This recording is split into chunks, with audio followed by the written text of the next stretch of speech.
every child and every person has the right to be sad, unhappy, irritable, frustrated. What we refer to as the badness is the behavior that follows. Hello, and welcome to episode number 2 of How'd You End Up Doing That with me, Alex Jeffers. In this podcast, we're going to be speaking to people about the jobs they've ended up doing and what got them into doing it, because usually people have got a bit of a story to tell about how they ended up doing what they're currently doing if it's slightly out of the ordinary. In this episode, we're going to be speaking to Rob Jones from Dash Mental Health and Wellbeing about how he went from studying music at the Royal Welsh College of Music and Drama to teaching in a prison to eventually setting up his own company supporting the needs of young people in schools. I've known Rob for a few years now, and I think his journey is fascinating, as well as his knowledge of how the brain works and how it processes emotions, especially as someone who's come from a background of music rather than psychology. If you listen to this and you've got any comments or feedback, anything you'd like to say to me really, feel free to drop me an email to alex@howdyou.com. That's HOWDYOU.com. And I'll take a look at any emails that come across, and hopefully I can get back to you with some answers. So without much further ado, let's dive right into our conversation with Rob. Cheers!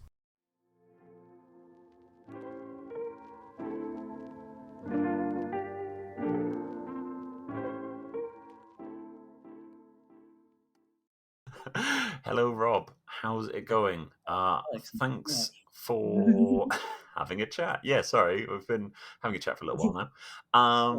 Mostly about houses, nothing to do with work or business. So, yeah, let's, I guess, crack on.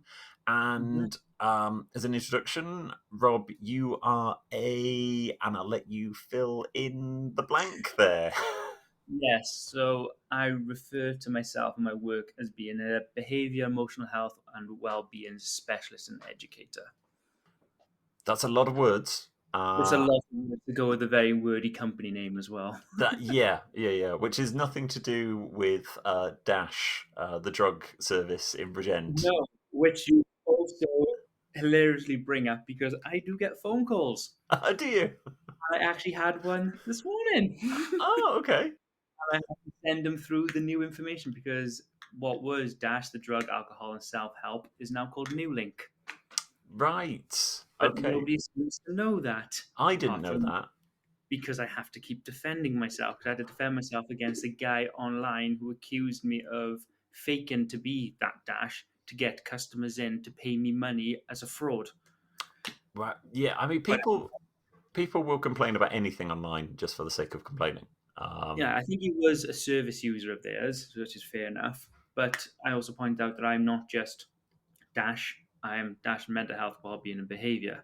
So my stuff specifies in the name what I do, where Dash is obviously drugs, alcohol, and self-help. So, yeah. So I literally had to do that this morning now. Some young lady phoned me asking for support for her father. And I was like, sorry to inform you, I'm not the same one. But they'd been given the details by the hospital. So the hospital again, the information wrong as well. Oh, okay.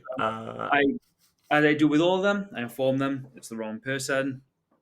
But I will send you through the new contact details, and that's literally what I did. I sent them a text message with the link to New Link and also a link to Barod, who also do substance misuse sort of stuff as well. So I'm all about the signposting. Nice. Yes, of course, there's the section on your website as well for the signposting, what to do if you need support now. Yes. Let's kind of take it back quite a bit. And let's go kind of looking at how you end up getting into that. How did you what was it? What was the driver? So if we go back to, I guess, school, was because you work a lot in schools, I guess is somewhat relevant. Yes. And was there anything particularly about school that kind of made you think that's a career path for me? Nope. Different sort of thing to what I was in school or what I was thinking in school to where I am now. Being in school, initially, I thought I'm going to be a football player, rugby player, as most young boys from the Welsh Valleys think, especially when you've got your dad being the secretary and still is the secretary of the local rugby club and has more or less dragged you up by taking you to rugby club to rugby club. I have slept on many, many benches inside rugby clubs. I have seen more than while you were drunk or as a child? I've seen my fair share of stuff in rugby clubs growing up. So yeah, obviously been brought up in that way. So obviously that was my initial thought. And then when I got to comp, I suddenly thought I was going to be a teacher and a musician. They were my two sort of things. So by the time I got to my A levels, I was only studying maths, music, and music technology. I guess the music tech kind of thing is like the bridge there, but like maths and music, you generally don't associate the two as being But related they are, unless you're in like I don't know battles or something. well, Um, they are highly related because to go down the nerdy side of it, it is mathematical, isn't it? The way that harmonies work and the frequencies and all that is all through ratio. So a 2-to-1 ratio is an octave, a 1-to-1 ratio is a unison, a 3-to-4 ratio is, I can't remember off the top of my head whether it's a third or fifth. So they all work. They all work. It all works by ratios, which is very hence why you have the tuning systems and why the first tuning system was more or less designed by people like Pythagoras as well. So that's the nerdy. That's the I think that's nerdiness of great. music. I love it. I love Yeah, the. so yeah, so I got, when I was then obviously, from that I actually did go on to university and study music, but we did creative music technology. That there though was also what broadened my horizon to essentially what was going to be music therapy. So initially I thought I was doing that. I liked the idea of how the brain worked when it came to music and how the different functionality of the brain. And then people with things like savantism or synesthesia, when you have the blending of the senses. So people like hear colors, and there's a guy in England who tastes words. So if you say certain words to him, he gets different tastes in his mouth. With Um, other words, like they're not related. okay, so it's not like you say the word apple and you can taste an apple. It's more you say the word. Like the name Brian, he'll taste mushrooms. What? Yeah, it's brilliant. If I find that it was a documentary on it about synesthesia, and he's on there, and he's a landlord in a pub as well, so it's a nightmare for him because he can smell all the stuff in the pub. Then also he's tasting food in his mouth when people are talking to him. What? I mean, Yeah, that's it's just amazing. Like, I find synesthesia so fascinating. yeah, and I'm annoyed with myself that I'm not a Is it synesthete. synesthesiast? I don't, Yeah. So I yeah. remember reading about it. It was absolutely amazing, the idea of that. It's like, yeah, that's not me. But we had a lecturer who used to talk about this because she had synesthesia, but she saw music in three-dimensional sort of space. So if she wrote, we used to do things like graphic scores, you draw out what the music does rather than doing knots and on dots and staves. Okay. And she said, this is my piece of music, and then she'd cone it and look down and says, that's what it looks like. So just from looking how people's brains worked in that way when it comes to music, and also for myself, I come from a non-musical family, but yet I fell into music. But then after my degree in music, I actually went on to get my teaching PGCE and ended up working in Cross Keys College teaching music, and also doing one-to-one support for students with learning difficulties who would study in music, and also doing math essential skills, maths and English to hairdressers, beauticians, travel and tourism students, to everyone basically. So for the next 12 years, I was a teacher for various things. So went from Crosskeys College, went down to Southampton, where I then worked with apprentices and functional skills, which is the English equivalent of essential skills. So I was in charge of the apprenticeship students all doing basic English and maths. If they came to the college without GCSEs in English and maths or needed a lift up in their GCSEs, I would be the one sorting them out on what English and math course they have to, and also teaching it. And then from that, I ended up in Park Prison teaching. That wasn't just a coincidental sort of thing of I ended up from teaching into a prison. No, I moved from Southampton back to Wales, did a maternity cover for a while with apprentices again, doing essential skills. And then obviously a full time job came up teaching in Park Prison. So I just went for it. Then they had a gap in the music department. Well, I say music department, they had a gap for a music teacher. So I just sort of walked to the office. I had a chat to the head, and he was like, awesome. And I was like, oh, yeah, by the way, I'm also going to be going on holiday for about 4 weeks because I'm getting married and going on my honeymoon. Right. And he said, oh, when you come back, do you want to be the music teacher? I was like, okay. So, was there anything about like the prison? Was there something that made you think, oh, I want to help these people specifically, or was it purely a location-based career move? My idea when it comes to learning and education, especially when I've gone through my teaching, education isn't something that should stop at 16, which is something that I still carry on with my belief of today. So the stuff I do today, I still mention that the fact that we in our sort of educational system, we go, right, you got to do everything until GCSEs because the GCSE is the most important thing. But if anyone ever gets to GCSEs, they know that when they do their GCSEs, they then suddenly go, so what are you doing for your A levels? Yeah. And they're like, well, you said my GCSEs is the most important. Mm. Like, yeah, but I got to get A levels because if you want to go to university, it's like, what do you mean university? I've done my. Yeah, yeah, It's the idea that 16 post 16, and then obviously you have your post 16 stuff, and then it's like, so to me, education shouldn't stop when school stops. Like everyone progressively learns. My own learning has continued on and on and on. I got my degree in 2010. I got my teaching qualification by the end of 2012 because I worked whilst getting it.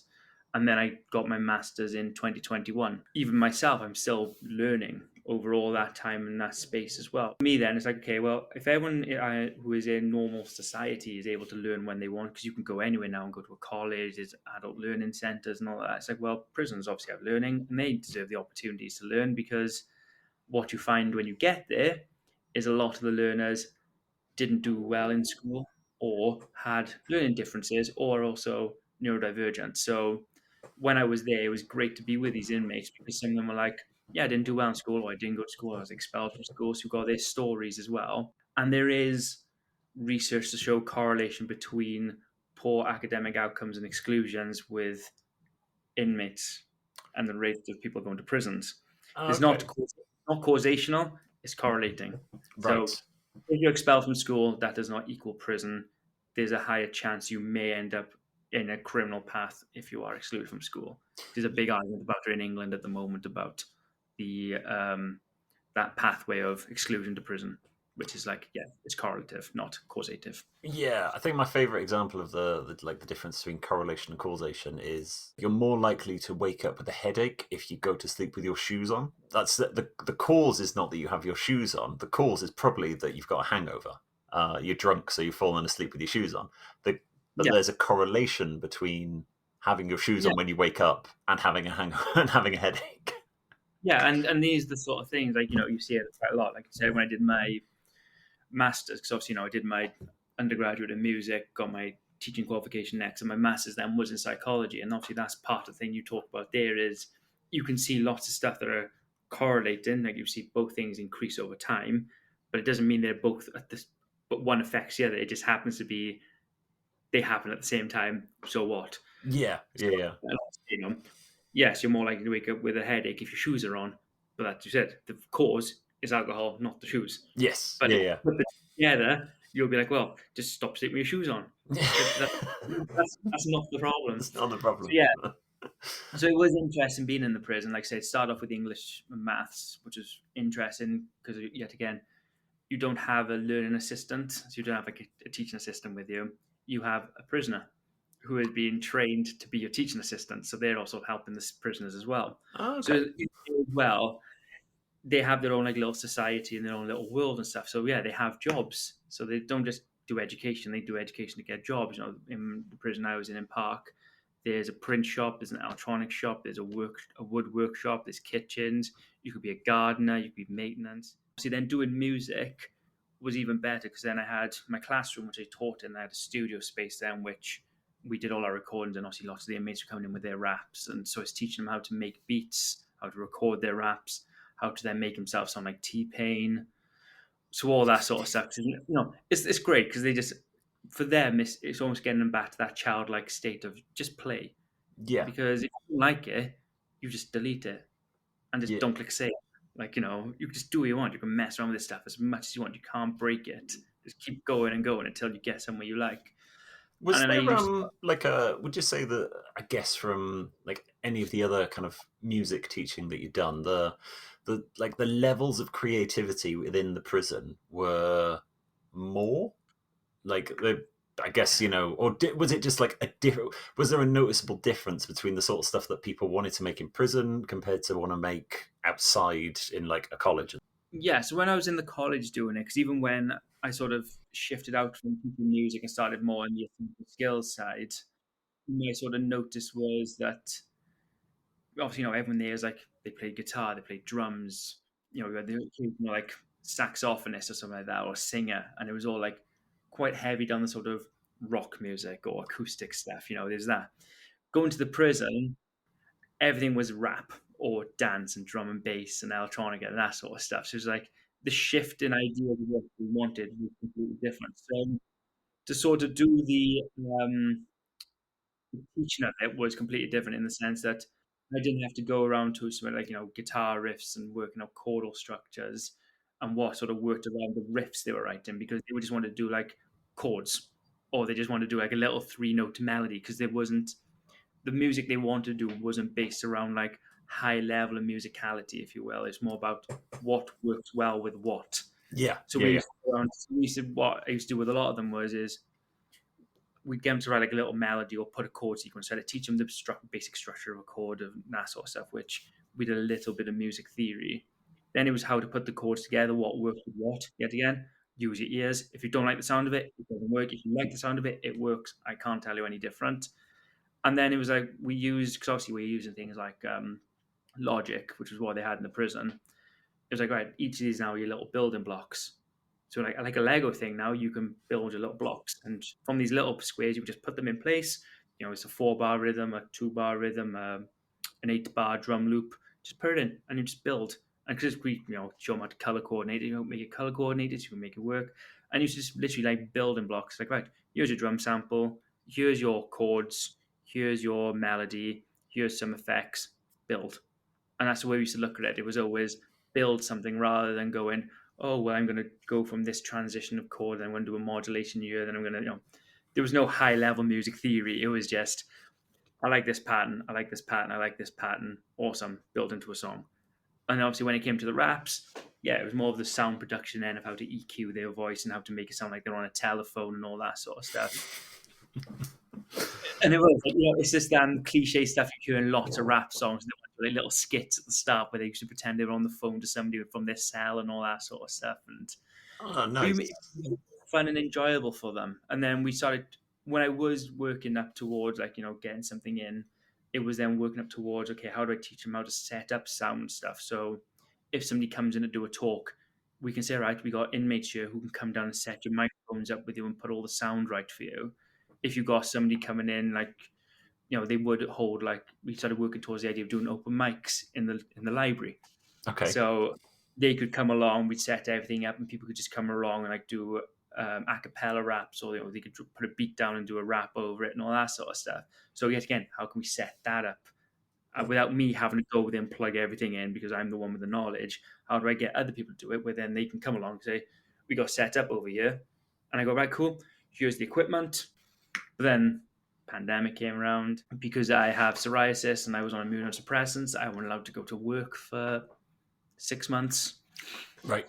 Then by the time that all started coming to an end, I'd found another job working with students with behavior and emotional and social difficulties in a secondary school. So that was then going to the school, collecting these 4 young men from the school in a minibus, taking them to a community centre, teaching and educating them off-site, whilst also then working on their well-being and behaviours. We did some basic English and maths, and then we would go off to places like Barry Sidings or down to Cardiff Bay or even just up the Bulk and just Get an ice sit. cream with the sheep at the top of the bulk. Yeah, sit, chill, talk, be, even take to like Talbot Green and just let them walk around Tesco to like work on like their social skills. Okay. Because the first time we went there, they used to just try to run off and hide amongst the clothes. Right. Okay. So then it was fun. And for me, it was like, well, this is just mildly annoying. I'm just going to walk upstairs, walk around, then go back downstairs because I'm not chasing you. And this is the sort of thing what I found was working with these young people was if you chase them, they run more. If you left them to it, they come back. What sort of age range was this? They were year nines when I first had them. So they Okay. would have been 13 to 14. Yeah, 13 to 14-year-olds. How long did you stay there? I was with them. It was a 2-year contract. So I stayed with them for the 2 years. So I left them then at the end of year 10, which is a shame because obviously they still actually had another year of education. But the school also, because we had 4, we went up to 6, and then dropped down to 3 because we actually got 3 of them back into school Oh, on like okay. could we sort of supported their behavior in a way that it was like, okay, we now understand how to support you with the school. work on you again to help you get your GCSEs. So then the school said it wasn't cost effective to just have 3 boys going off site because it was through an external company as well. So the school wouldn't run it themselves. They'd actually employed a company to do it that I was then working for. Is this like a common thing in many schools to have this external support for quite a small section? Like I think about school, like I went to Bryntegg, which has got 3,000 students. It's insanely big. The thought of having employing a single person to work with 4 kids, like four young Yeah. adults, it just seems. I don't think that sort of thing would have ever happened when I was in school. Each local authority does things differently. So what I was seen as part of what would be called like EOTA, so education other than at school. So this could be done in multiple ways. So I know in the Bridgend area, that normally means that a child is referred to the bridge, and the bridge then do the EOTAS package. So that doesn't matter whether it's for their well-being or behaviour, they will find a support package for that child, whether it means they go to the bridge and they get taught there in small classes, or with another learner that I work with who's through the bridge, his EOTAS package is he has a tutor that goes to the house for 3 hours every day and he gets taught in the house. And then I go there 3 times a week and do his well-being. Start of the package week off for him going. So it all does that. So I know Cardiff, I think the Cardiff Youth Service run the EOTA sort of stuff. So you've got to refer into it, and when spaces become available, people go to it. So it is different in every local authority. In this school, Tonrevel just thought, right, we'll bring a third-party agency in to do it because to get these students down the local authority pathway might have taken too long, because I got children I work with now, even Bridgend, who were on the referral for the bridge, but the panel hasn't sat yet. But they've been referred since like June this year, and the Wow. panel hasn't. And this, in terms of local authority, delays of like 6, 7, 8 months are perfectly normal. But in terms of children's education, that's quite a big deal. Yeah, so then it's like, well, then you've got to support that child at home. So that's why I go out and I visit them and make sure they're okay. Sometimes they get supplied with work, sometimes they don't. Sometimes you got to argue for them to be sent work. It's like schools don't like to send work home to children if they're not come to school, because then it seems like they're encouraging home learning and Right. home education. But it's like, yeah, but you're not, because this child is at home for a specific reason. They can't attend your school due to reasons. They're now waiting to go to their next place. They can't go to the next place because of reasons. So you can provide them an education because you know where they're going. Yeah. If they were just not coming to school, then I understand why you'd say, yeah, we can't give you work. But no, these are on a pathway to somewhere else. But like I say, then the panel might sit. If they're accepted, brilliant. Then you've got to wait for a space. Yeah. What sort of happens then if they don't get accepted by the panel? Like, well, do they Then just stuck in limbo? then the option is the school find another alternative, re-refer, or they sometimes the child ends up getting deregistered from school, then is electively home educated. Oh, okay. And that from experience of not from my own experience, but through speaking to people, I've been home educated. There's a bit of air quotation marks going on there. It's mostly just issue.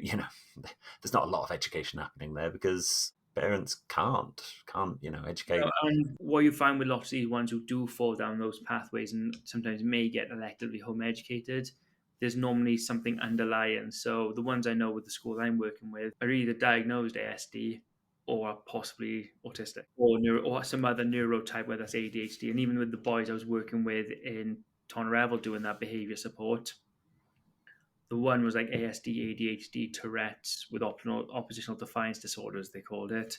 Another one had high levels of trauma. Another one was possibly autistic with ADHD. One then was diagnosed ADHD whilst I was with him.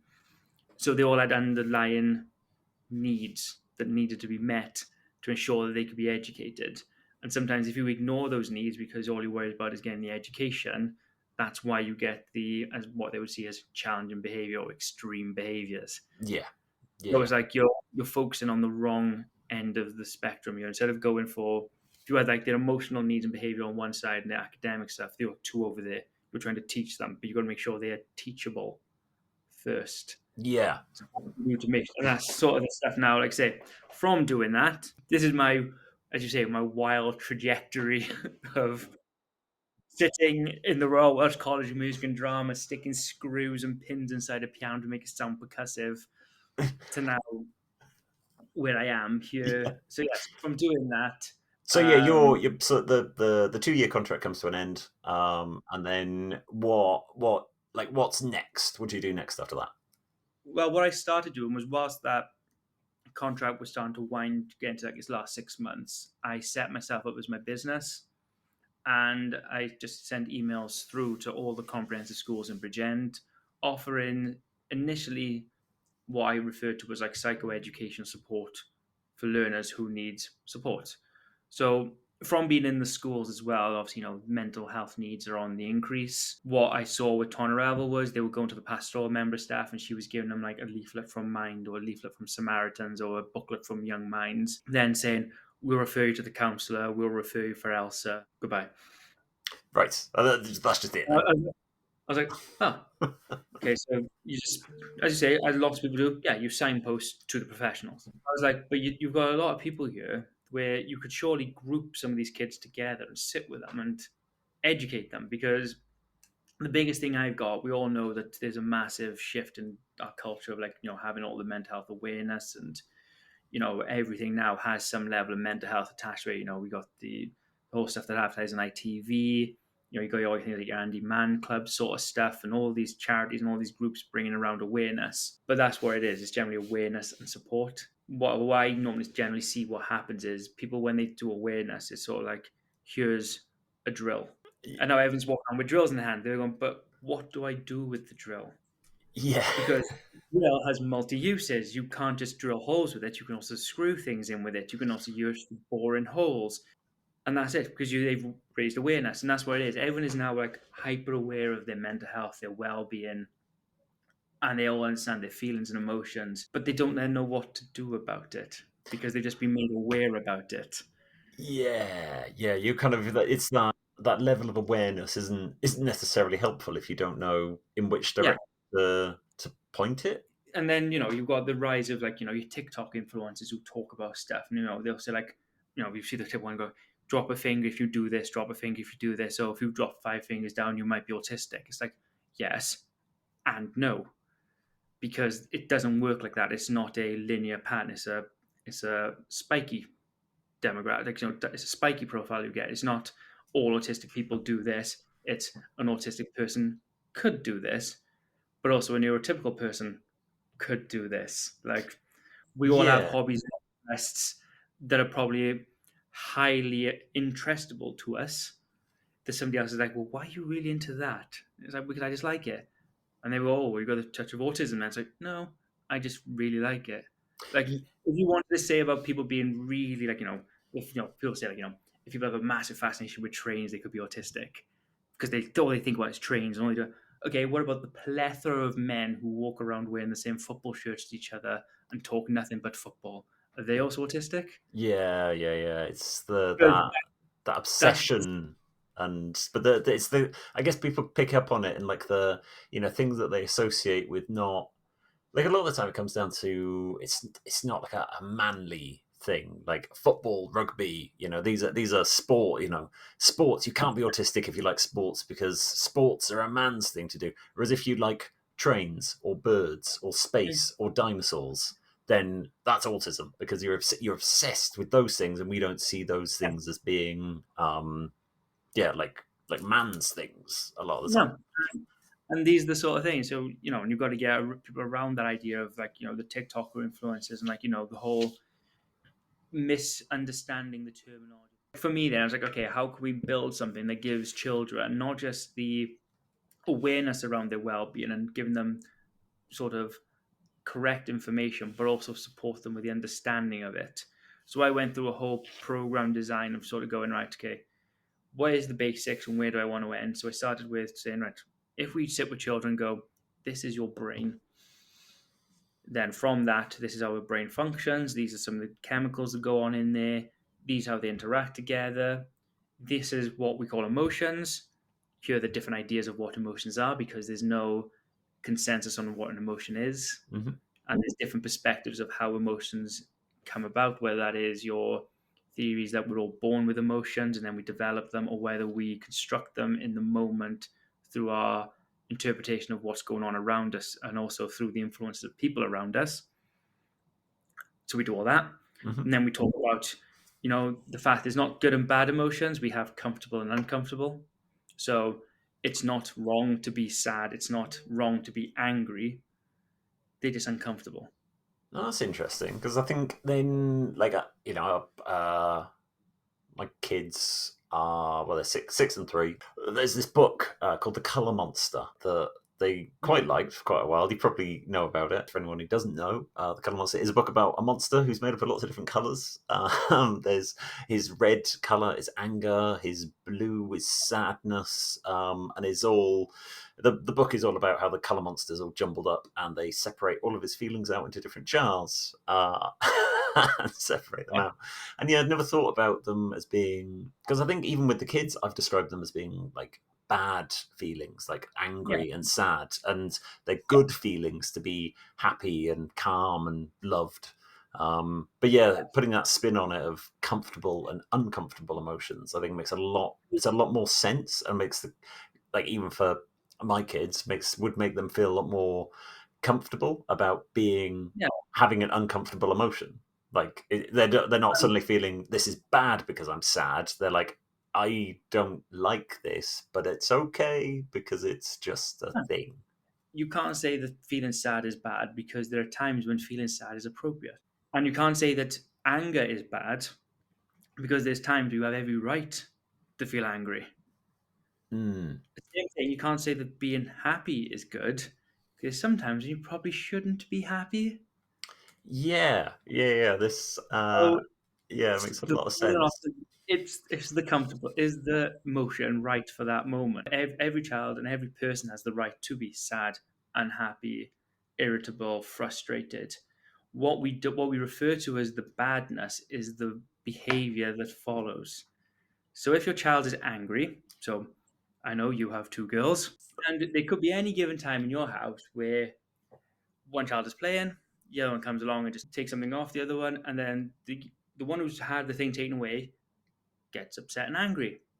Might walk over to their sister and punch them, or Mm. slap them, or pull their hair. The emotional response of feeling angry, yes, feel angry. The behavioral response of physically attacking or hitting out or striking your sister, not good. So that's why we say it's a bad emotion, because it normally the emotion gets followed by a bad behavior or an unwanted behavior. As I don't call it bad behavior, unwanted. Okay, yeah, yeah, If your daughter got angry, cried, screamed, but didn't then have the physicalness, then that's okay. Because she has every right to get emotional and express it in what is seen as a safe and wanted way, going up to you and saying, she took this off me, and great. But then to walk over to her sister and lamp her one, not so good, because now you've got, well, I got to punish, or I got to give you a consequence of taking that off your sister and upsetting her, but I'm also not going to give you a consequence for punching your sister for that.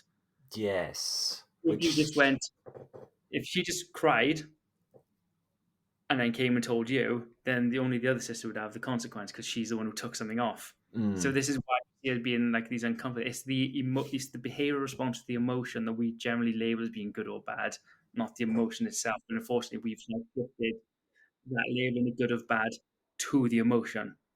So we all have it, and like you say, and it's even the same thing. When somebody gets angry, is it really anger, or are they feeling frustrated, sad, lonely, isolated, rejected? But all they know how to do is express anger by getting red in the face and clenching and tensing up. It's a misunderstanding of what is actually going on. You normally see things presented as like the iceberg.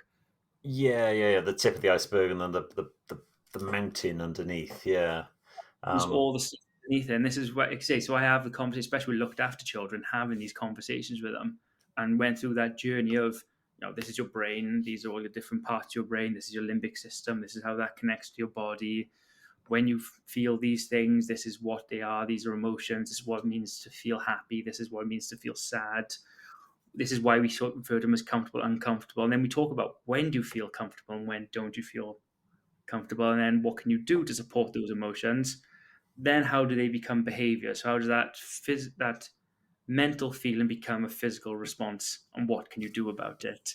And yeah, then shift that mindset, like you're saying, then of yes, you have the right to feel sad, you have the right to feel angry, but you do not hold the right to cause distress and harm to another person because of how you feel. Even if they are the one that's wronged you, you shouldn't just walk over there and lamp on one in the face, even though that's what you really, really want to do, Yeah. because it's not going to work out best for you. If Hmm. you're in a school, which a lot of these children are, and somebody upsets you and you walk over and punch them, lots of schools will only see the physical act of you punching them. They will not see the preceding event before that caused you to have the emotions that led you to that behavior. Yeah, of course, because the school, like in a school situation, I guess they recognise more the not the worse, but the bigger incident, and they The more noticeable, you can yeah see you punching someone, you can't see the effects of words on a person. yes, of course. Yeah, so that it's something that I guess kids really need to understand for a young age. Speaking from experience of my youngest child being more likely to lash out and punch her sister than the eldest one, who will just cry and come running. But the youngest one's always been a bit more anger, and I guess it's that like you were saying, the tip of the iceberg. When she was a baby, before she could talk, she used to she'd like bang her head against the wall, or Yep. she'd like be crawling along on the floor and just start like banging her head on the floor, and we'd be like, "Oh, what's wrong with her? Like, what's going on?" Did a bunch of reading into it, and it was like it seems like the sort of thing, or it seemed at the time, like she was just getting frustrated because she couldn't tell us what she wanted, or she couldn't walk, and she wanted to do that thing, and she was so frustrated by that. It came out in this anger, which for quite a while she's much better now, but for a lot of the time when she was like between 2 and 3, she used to just punch her sister for no good reason. Yeah. And Which then these are the sort of learning things that children go through, and that's where they find the boundaries and limits of what they can and can't do is by doing it. How am I meant to know what I can and can't do if I don't do it and see the consequence of my action or my response? And it's always that sort of thing that people say. They I hate the phrase like seeking attention. They're just doing right, it to get attention. It's like, well, yes, because they want attention, and if somebody wants attention, it's because there's a need for attention. So what is the reason they need to meet that need? Is it because they've been ignored? Is it because they haven't had any interaction for the day? Is it because they're frustrated and they don't know how to express themselves appropriately? So they're going to do something to gain attention because they just want attention, but they don't know what it is they really want. So they will misbehave. They will say things out of turn because they just want your attention. So it's more of like, and as lots of people say now, it's not attention seeking, but connection seeking. So they're trying to seek connection with someone, whether that is good or bad.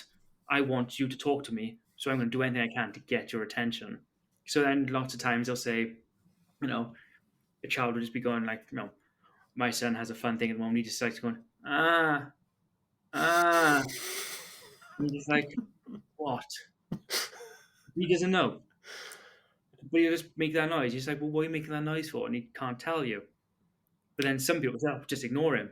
But like, well, no, because he wants something. He just doesn't know how to express it. Yet again, he's 4. He yeah, does not know how to express it yet. So if I ignore him, he may learn the behavior of it. When I need something, people won't come. okay, that's yeah, So I go and say, what's the matter? And him not give me a response, which I'm fine with. Yet again, it's like, I'm 36. I have a good understanding that he's just going to make noises and not talk to me.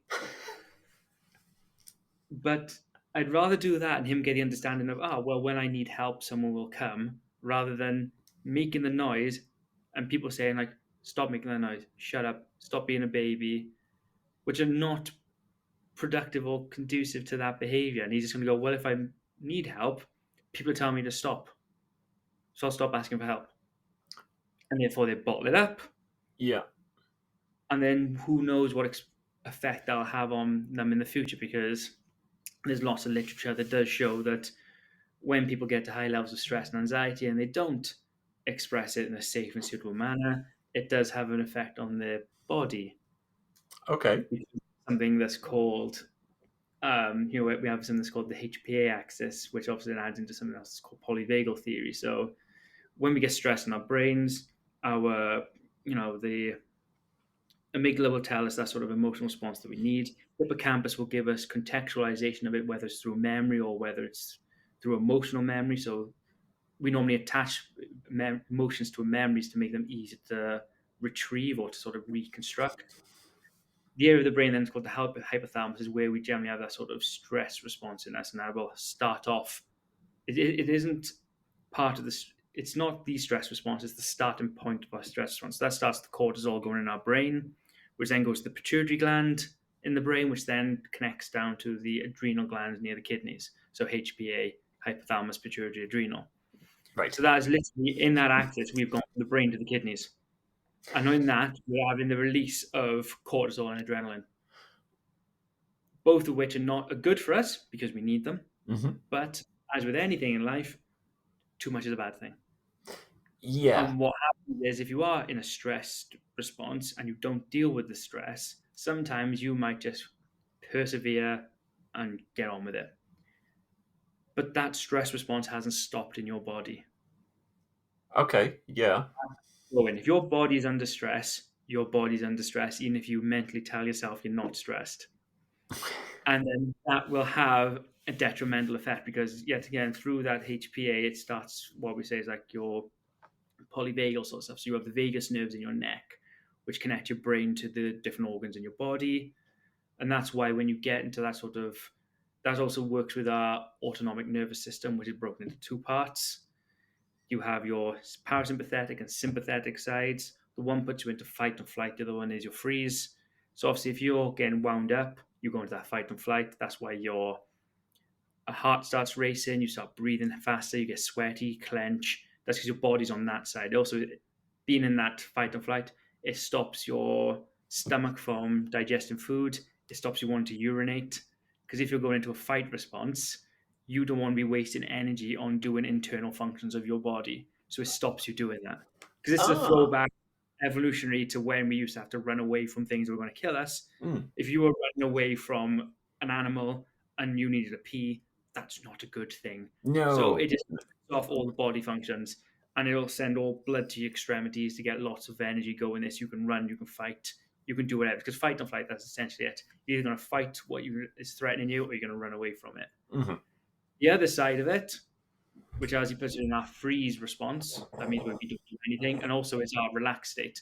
So that's why our heart rate slows down. We can breathe more calmly. Our heart rate drops, our body goes to the digestive, our urination. That's why we get it in that side. So our nervous system is split into two as well. But it does that automatically, hence the autonomic nervous system. And so It's, we got that in the children as well. This just happens to them. And then you yeah. have what generally called the window of tolerance. You have your hyper arousal, yet again, fight and flight, hypo arousal. So that's the opposite. You freeze. You then have your window of tolerance. So that's that sort of area of what you can tolerate. And well, we've tried to do then when we work with these young people, and what I try to do is open that window of tolerance so they can tolerate more before falling into these either sides of these things. Ah. So Okay. more stress is suitably, Mm-hmm. therefore you don't kick into fight and flight so quickly. Because where I normally talk to things, well, there's lots and lots of great theories, and yet again, all this information I'm just telling you, I tell 13 or 14-year-old children Yeah. because to me, great being aware about how your body responds to stress and telling them they might tense and be achy, but why? Why does that happen? Mm. Here's why, because there's lots of literature written on it. Let's look at it. Uh, How does that then sit with you as a person, and what are your, as we say, your triggers and glimmers, as they like to put it? What triggers you to do these things, but what are the glimmers that make you hold on to hope? So you look at the two sides of it. You can't just focus negatively. Got to look at the positives as well. Same thing as when you do assessments on people. So I'd give them like questionnaires about stuff, especially one that's based on PERMA, which is positive psychology stuff. If they score like a 5 out of 10, I don't say, "Oh, why a 5?" I say, "Oh, it's like, oh, how come it's not a 4? Okay. What what's made you go up to a 5? Like, why not a 4? What's the difference between a 4 and a 5? What makes you move up? Okay, if that makes you move up to a 5, how can we use that information to move your 5 to a 6? So we look upwards, not looking down where they are. We look Okay. at what we use to strive to help them do better. So when I meet kids in schools, because obviously, from all that work of working with children, doing that psychoeducation, that's now led me on to supporting children who have what's called school-based avoidance or attendance difficulties. So when I do meet some of them in the school and we're walking around, we're talking, I'll ask them, "Where's your anxiety feeling?" And they'll say, "Oh, if you're a 3 out of 10." And I was going, "Say, how come not two? Why three? What was it today that's made you a bit better for being here?" Right. Okay. And we look at that reason, not like, "Oh, what's stressing you out about being here?" Just Yeah. find it all. What I want you to do, right, is really think about everything that's making you anxious, and then I want you Yeah, to point to them and really bring your attention to them. but also that's also how you support them as well. Mm. You find out their anxieties and then talk about their anxieties, because when you have young people and you have them in these states of where they find themselves to feel uncomfortable and safe, you've got to work with them to understand why they think that and how you can shift that mindset towards, well, why is it not actually safe? They'll say like, "Oh, there's lots of kids in the corridors." It's like, okay, well, over time we'll get to stand in the corridor with lots of kids with me, of course. I'm not going to just going to push you onto a group of kids and go, "Let me know how it goes." No, you have that conversation. You say, "Oh, so what is it about the children being here? What is it?" And they say, "Oh, it's loud, it's this, it's that, it's this." Okay, then what can you do as a person to help yourself in that situation? Because it's all well and good, again, pointing out what they find to be wrong, but what good is that if you're not then going to support them with finding how to help themselves? Yeah, Because of yet again, course. you've equipped them with a drill, and now you've given them a bit of wood, Yeah. but you haven't given them the bit they need You to then drill the hole. yeah, yeah, yeah. Or even told them what it is they're supposed to be making. No. So, and that's what I mean. So you've got to build all these things around them and all these structures around them, and that's part of what I do now as well. Is that sort of side. So still do the little bit of psychoeducation with kids when they need it, but also now it's grown to the fact now I'm working with the schools, working with various other schools at the Bridgend area, working with the Bridgend Carers Centre.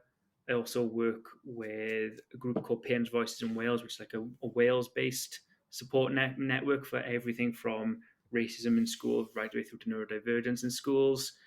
And it's basically giving them the information of what it is that's going on for these young people, how to understand it, and therefore the appropriate way of supporting it.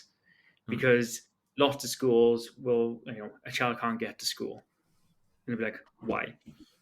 And like, well, the parents will bring them in. So, okay, yeah, but why does the child say they can't come to school? Like, go draw it all the way down to get to that child. Yeah. And then from that child, find out their need. And then, as the people around that need, how do we support that need? Hmm. Like I say, everyone looks at, well, what about their learning? What about their learning? It's like, yeah, but if they're not emotionally safe, they're not going to learn. Because yet again, if your brain is not functioning in the idea of, I feel safe, as we say, your amygdala's firing off, the hippocampus is contextualizing all the memories, the hypothalamus is starting the cortisol in you, you've obviously got that stress response. The cingulate gyrus, which sits around that area underneath the cortex, is also trying to emotionally regulate you. The prefrontal cortex, or the ventromedial area, which is like sort of around this sort of area by here, Just that's where you do between the all. eyebrows at the front. Essentially, yes, ventromedial is like middle side bit sort of thing, and obviously because we've got the two hemispheres, and then where all that goes, and that's where our executive functions sort of generally function from. So that's like our decision making, all the sort of stuff you need for like learning and sitting quietly in classrooms is there. So if all your brain is running haywire and that area is then got to tell everything to calm down, it's like being on a bus with a bunch of naughty kids. Right. Okay. The only way you're going to get them all to calm down is by stopping and dealing with it. So if Okay. that part of your brain is trying to drive and can't because everything else is going haywire behind it, it's going to stop. Therefore, learning cannot take place. And that makes perfect sense to think like that. You need the driver essentially. You need Trev with his cap on at the front of the bus to be having the full attention to know how to navigate the road. Watch out for stop signs. Watch out for traffic lights. So they're doing all that whilst trying to keep the person safe, whilst taking in all the sensory stuff that's going on as well. After a while, what you'll find with lots of teachers, they'll say, "Oh, well, they cope well in class, or they do okay in class." Like, yeah, but they're coping. They're Yeah. not thriving. Yeah. They're Yeah. sitting. They're doing what's asked of them, and they leave. but nothing says they've actually learnt. And then what happens is, when the child realizes they haven't learnt or they can't retain the information, they get stressed, which makes them then not want to go to the class because they're stressed. If they go to class, they become stressed. So they Yeah. avoid going to class because now they feel less stressed. The problem is then the more they're not in class, the more stressed they feel about returning to class, Yeah. There's which that is the vicious cycle of so worry. that's the other stuff that I got to do with them. And then is slowly build them up. So you do things through through what systematic desensitization. So you might see it with things like the Speakmans on this morning. I don't know whether you have this morning on whilst you all start working at home. Nope, nope. But so yeah, so normally what the Speakmans do and lots of therapists do is what they call systematic desensitization. So what is someone's fear, and how do you slowly improve their fear of it so they no longer fear it? So you do it by exposing them to what is fearful, Okay. but you don't do it in the sense of, you have a lovely fear of spiders. Get in that room full of spiders. Right. When it comes to schools, that's generally what they do. They Mm. go, you find it hard to be in school, come to school and go to class. Yeah. You've just missed lots of points in this. And so what I do with the students is I find out where they are. So emotionally where they are. What are they able to do today or tomorrow that we can build from?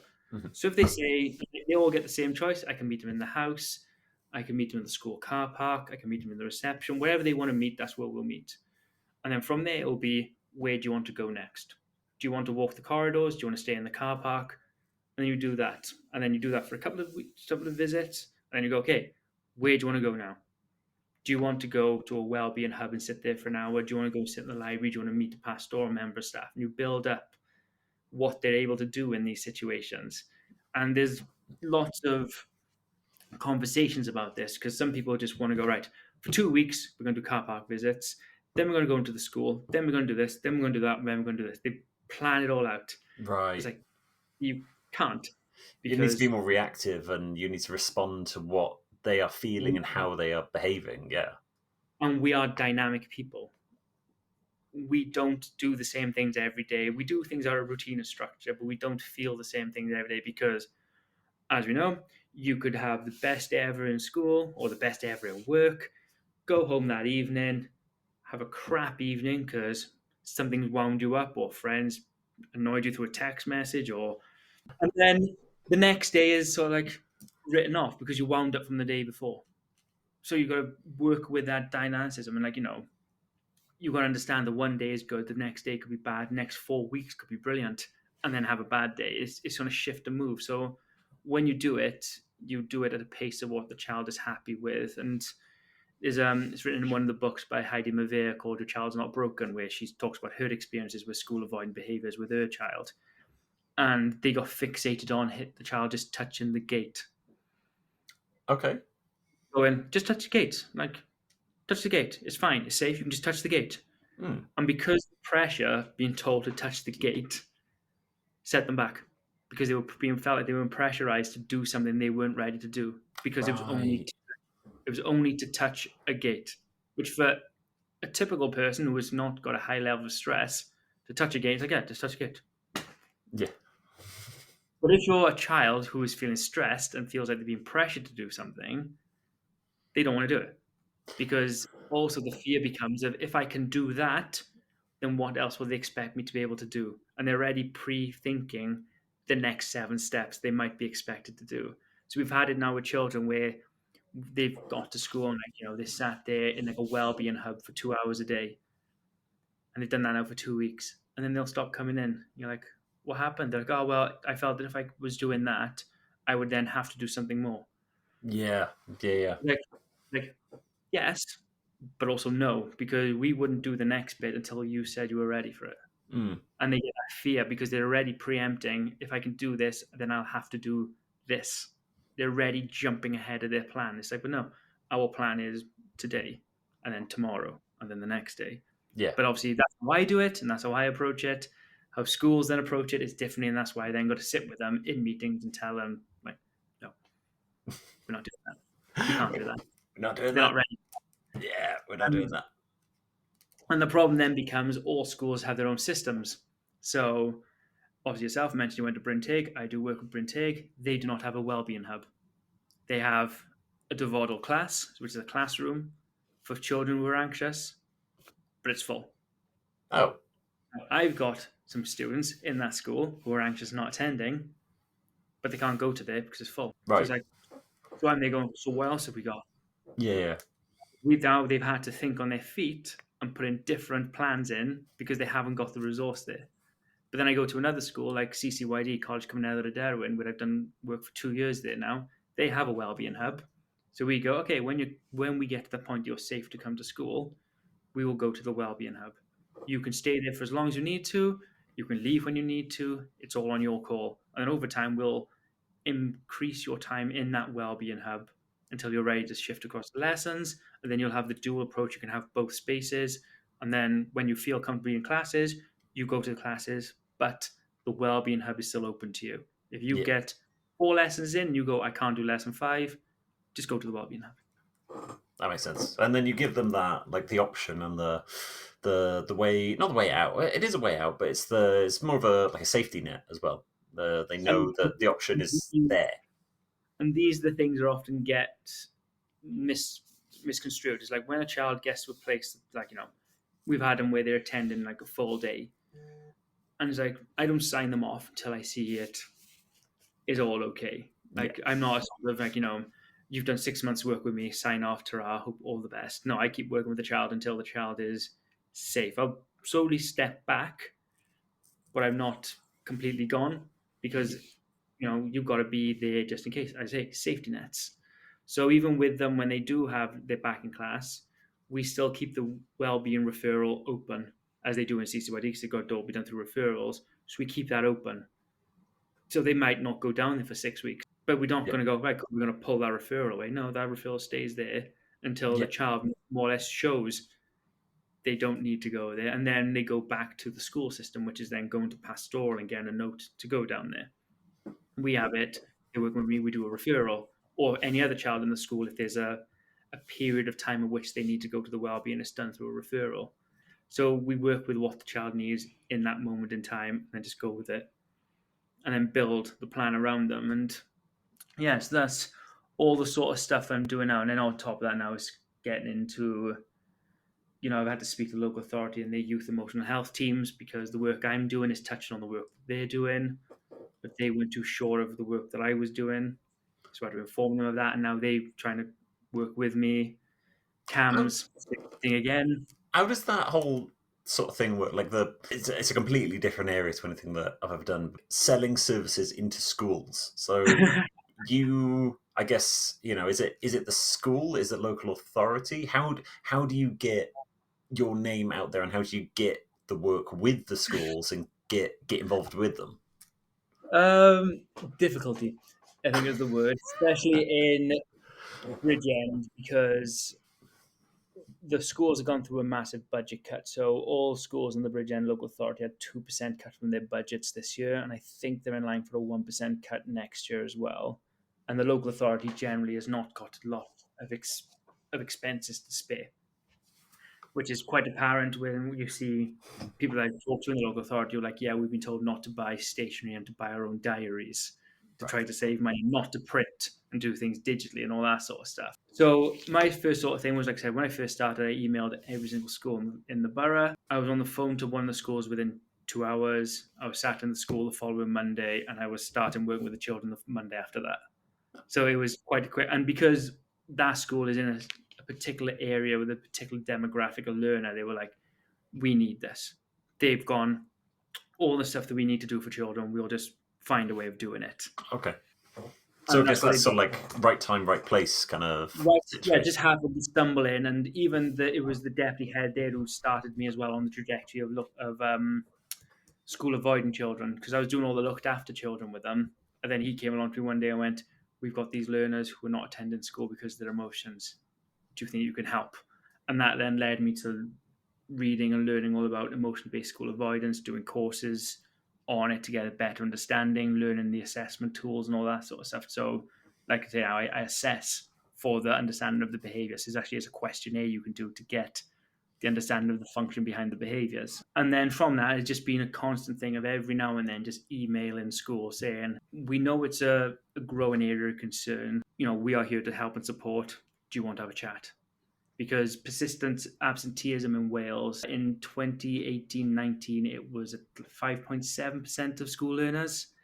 It is now at 16.3% of school learners. Oh, that's quite the jump there. Yeah. And learners who got SEN or ALN, so special education needs or additional learning needs, they are 27% likely to have persistent attendance issues. If they are free school meals, they are 47% likely. So if you've got a group of 100 kids on free school meals, the likelihood is 47% of those have attendance issues with school. That's a Huge correlation, not correlation. causation. Yeah. Because yet again, there is no defined socioeconomic demographic of school avoidance behaviours. It doesn't say if you are in poverty, you're more likely to not attend school. If you are wealthy, no, it's emotion based. Yeah. And yes, there is correlation between poverty and emotions and mental health. Like you see things from groups like Platform and all that sort of stuff. They talk quite a lot about the socioeconomic effect on mental health and well-being. Because yes, if you don't have money for things, it is going to run hell with your mental health. So you think about that, and these statistics that are readily available now through the Welsh government, and they have just released new documentation on attendance and that sort of stuff. Emotionally based school avoidance is mentioned in that, and as well as how it should be treated by things like education welfare. They've also done a few mislanguage stuff in there, so they've said emotionally based school avoidance is a diagnosable thing. It's not a diagnosis, it's a descriptor of a function of behavior. So the diagnosis would be your child is anxious, has depression, etc. The behavior is school avoidance. So they've Yeah. worded it in there. Obviously, I'm doing that with the schools, and then not getting quite a lot. Did a stuff with them with the Bridge End carers, which opened up a door to a lot of families. So they actually refer to me. From that, then the youth emotional health team got in touch with me to ask what I was doing because my name was being mentioned by parents. Then some EWOs, the education welfare officers, have been in touch with me because my name's come up in attendance meetings across the local authority. My thing is because I'm doing the work, I'm now getting noticed for the work that I'm doing, which is then so Bryn Tyrion School, which is literally just up around the corner from me here. I met with the EWO last week because she was like, we have a lot of learners who are struggling. The school have said they've done all they can. So do you think you could go in and help? So then she gave me the email addresses for the two assistant heads. I emailed them saying, spoke to EWO, do you want to have a chat? And I'm meeting them Wednesday. It's good Yeah. then that the sort of like everything you're doing now is kind of a word of mouth referral or awareness almost. Like people are It, aware of it the is. work you're doing and they want the work that you're doing because they're aware of it. And like I've said to lots of people, I'm not here for doing this for you see some people need to go to award ceremonies or the National Mental Health Awards. You nominate yourself Yeah. or Yeah. somebody Yeah. nominates. Well, I'm not doing that because I'm not here to get shiny little plaques to put on the wall and to be look at all this amazing work that I've done. Mine is like I'm just gonna get on with it. And because it is essentially me, I haven't got the capacity either to do all the other networking stuff. Mm. So I've gone to like a CUMTAF regional partnership board neurodiversity hackathon, as they called it, which is great. But it meant I couldn't do any support for the day. I couldn't see any children, couldn't meet any families, couldn't do anything Of because my course. whole day was spent up there doing that. I do normally go onto the BARVO, the Bridge End Action Voluntary Organisation groups, and I'm part of Children and Families group. Yet again, I can't always go to that because I've got to see kids. Yeah. There's the drug, alcohol, and mental health one. I can't always go to that because I've got to do work. But I Mm. need to also be visible to these people to get the work. So it's like I'm in this catch-22. So it's like if I just do work and do good work, people will share my work. From being on these forums and stuff, I have now got a working relationship with CUMTAF Mind, which is obviously based up in Merthyr. I speak quite regularly to the CEO up there, and I've actually now been brought on by them externally to do supervision. So to make sure they are doing the best work they can for their employees, I go and meet their employees and sit and talk to them. So one of them works with CAMS in Bridgend. I meet her at the hospital. We sit in Costa, we have a coffee, and we talk about what work is she doing, how's that work going, what she thinks should be better, and I then give her guidance on what she's doing as well. And then I feed that back to come to have mine to see, like, things are going well. She's got a few questions about this, and then I'm doing that for lots of that sort of stuff. So I'm doing them supervision, and then they also want me then to probably do some training with them about some of the stuff that I do around psychoeducation, school avoidance. So they're picking on my brain then for other things to help them. So that's my other thing now, is to find people to collaborate with in partnerships. So I don't want to own all of this stuff, Yeah. because I am one person and Mm-hmm. I have a fixed set of knowledge and skill set. Yeah, But and also a limited time. You haven't got an unlimited amount of hours in the day. You've got a family, you've got a life outside of yeah, it.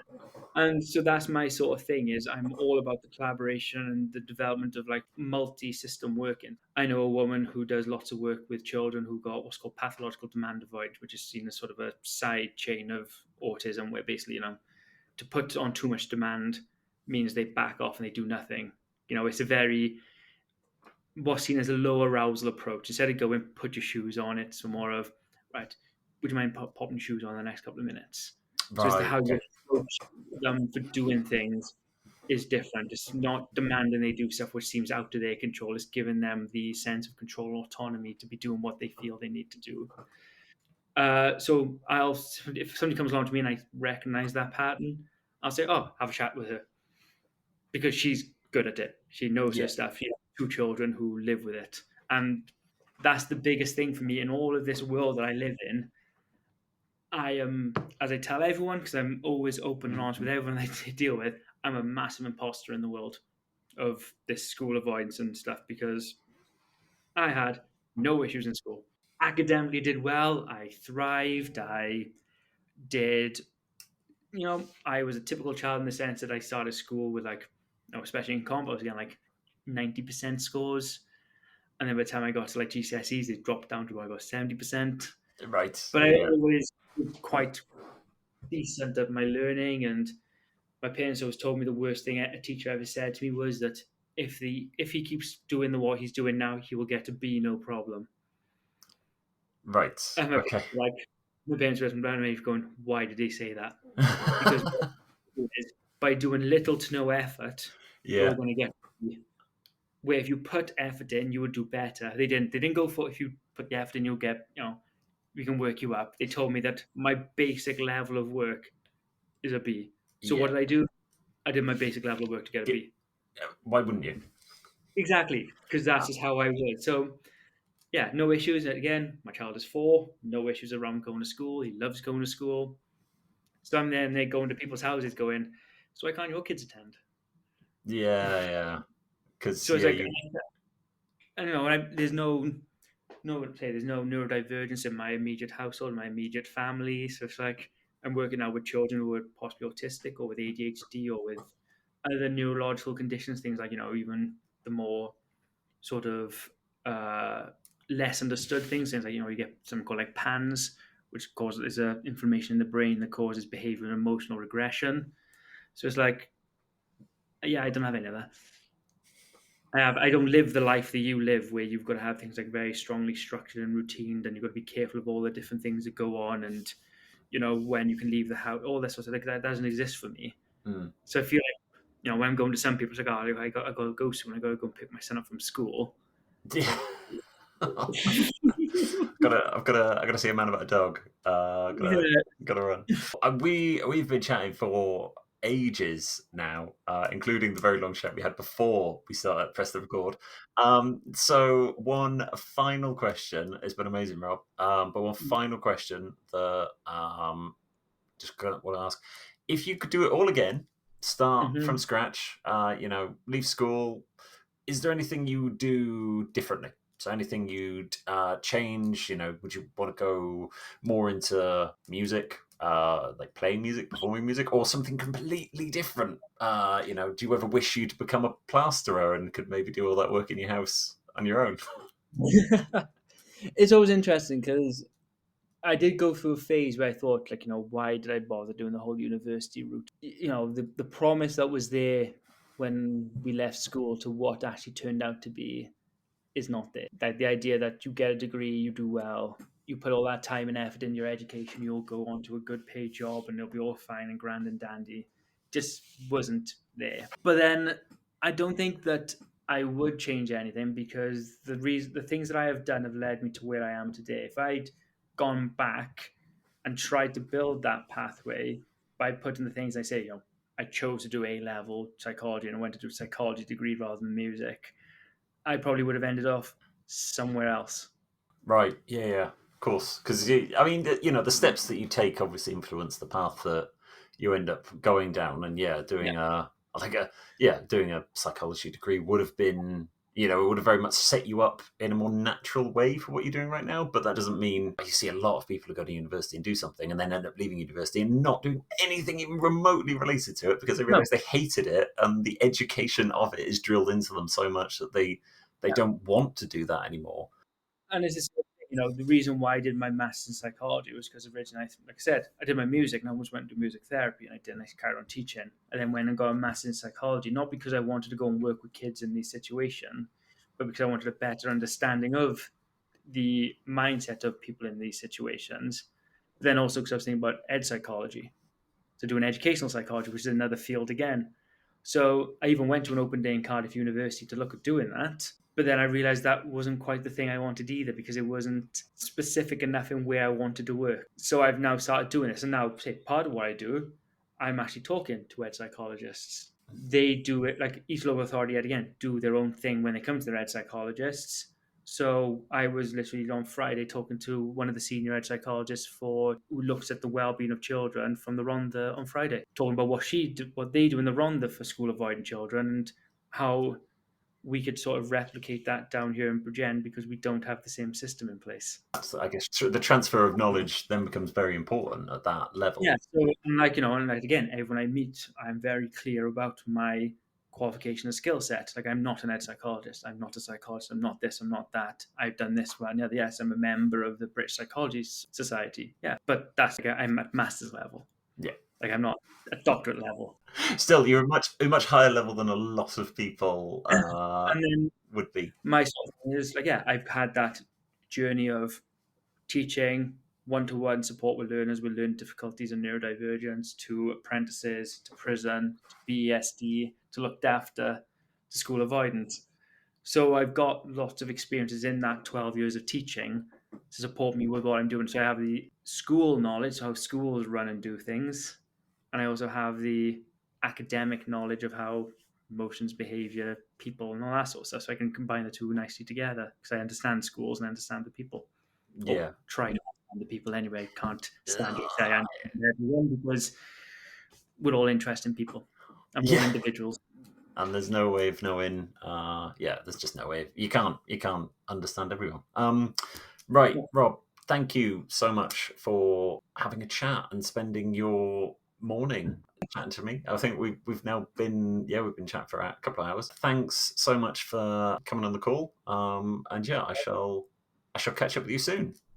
Yes, we will. I'll speak to you soon. Cheers, mate.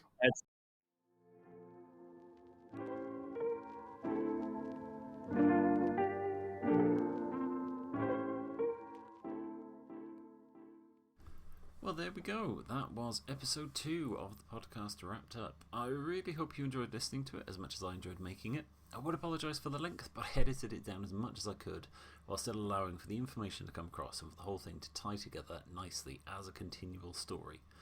If you enjoyed that episode and you haven't listened to episode 1 yet, that was a really interesting and very different chat with the owner of online Welsh news publication Nation Cymru, and I'd thoroughly recommend going back to listen to that one. If you want to keep listening to these interviews as they come out, consider subscribing to the podcast. And as a new episode comes out, I'm aiming for every Monday to release a new one at the moment. It will land right in your feed. I recorded another interview with a really fascinating guy this morning who's currently working on releasing a feature-length graphic novel, so I'm really excited about getting that one out into the world too soon. If you've got any questions or would like to know anything more about what we talked about today, feel free to drop me an email to alex@howdyou.com. That's HOWDYOU.com. And I'll take a look at any emails that come across, and hopefully I can get back to you with some answers.